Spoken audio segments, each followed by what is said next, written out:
హైదరాబాద్ లో largest CREDAI non stop property show ఈ నెల 2, 3, 4 తేదీల్లో హైటెక్ సిటీ హైటెక్స్ లో.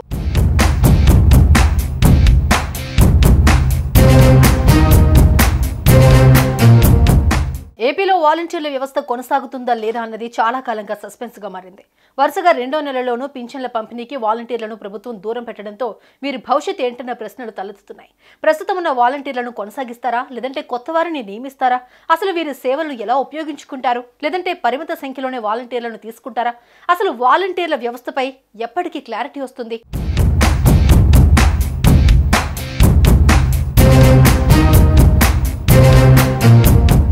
ఆంధ్రప్రదేశ్లో వాలంటీర్ల వ్యవస్థపై చిక్కుముడి వేయటం లేదు. ఇప్పటికే వాలంటీర్ వ్యవస్థ కొనసాగింపుపై చంద్రబాబు ప్రభుత్వం ఓ నిర్ణయానికి వచ్చినట్టు తెలుస్తోంది.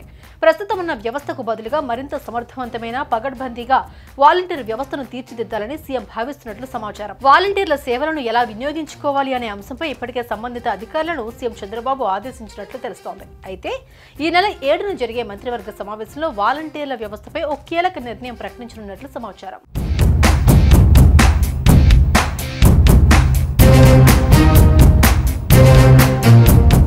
ప్రస్తుతం ఉన్న వాలంటీర్లలో ఎవరెవరు ఎంత చదువుకున్నారు, ఎవరికి ఏ పనిలో నైపుణ్యం ఉంది అని ప్రభుత్వం ఆరా తీస్తోంది.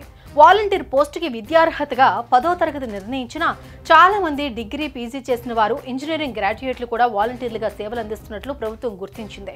దీంతో వాలంటీర్లకు స్కిల్ డెవలప్మెంట్ ద్వారా సాంకేతిక పరిజ్ఞానంలో శిక్షణ ఇవ్వడం ద్వారా వారిలో కెపాసిటీ బిల్డప్ చేయాలని అధికార యంత్రాంగం భావిస్తోందట. ఇందులో భాగంగా వాలంటీర్ల విద్యార్హతలు, వయసులను సేకరిస్తోంది. ప్రస్తుతం ప్రభుత్వ లెక్కలో రాజీనామా చేసిన వాలంటీర్లు 1.09 లక్షలకు పైగా ఉండగా విధుల్లో ఉండే వాలంటీర్లు 1.53 లక్షల మంది వరకు ఉన్నట్లు అధికారులు తేల్చారు.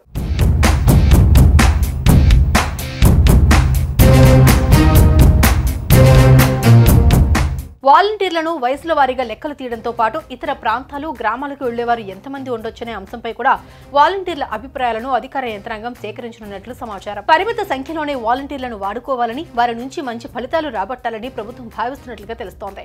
పెద్ద చదువులు చదివిన వారు కేవలం 5,000 రూపాయల వేతనానికి పరిమితం అవ్వడాన్ని ఇష్టపడిన ప్రభుత్వం వారికి చదువులకు తగ్గ ఉద్యోగాలను చూపించాలని భావిస్తున్నట్లు తెలుస్తోంది. విద్యార్హత, నైపుణ్యం ఆధారంగా శిక్షణ ఇప్పించి ప్రైవేట్, కార్పొరేట్ సెక్టార్లో ఉద్యోగాలు కల్పించే విషయమే ప్రభుత్వం సీరియస్ గా పరిశీలిస్తోందని చెబుతున్నారు. ముందుగా వాలంటీర్ల విద్యార్హతలపై డేటా సేకరించిన తర్వాత మిగిలిన వారి విషయంలో తుది నిర్ణయం తీసుకుంటారని చెబుతున్నారు.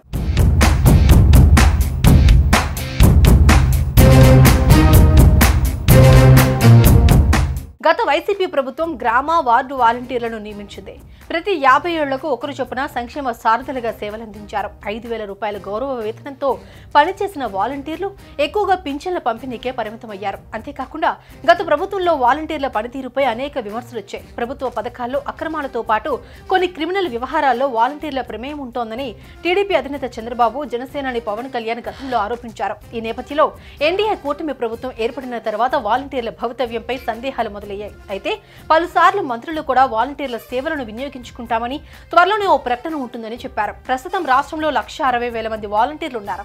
గత 2 నెలలుగా క్రమం తప్పకుండా సచివాలయాలకు వెళుతూ హాజరు వేయించుకుంటున్నారు. దీంతో వీరిలో కొందరిని కంటిన్యూ చేసే విషయమే ప్రభుత్వం సానుకూలంగా ఉన్నట్లు చెబుతున్నారు. మొత్తంగా ఈ నెల 7న జరిగే కేబినెట్ భేటీలో వాలంటీర్ల సంగతిని తేల్చేస్తారా లేదా అన్నది తేలనుంది.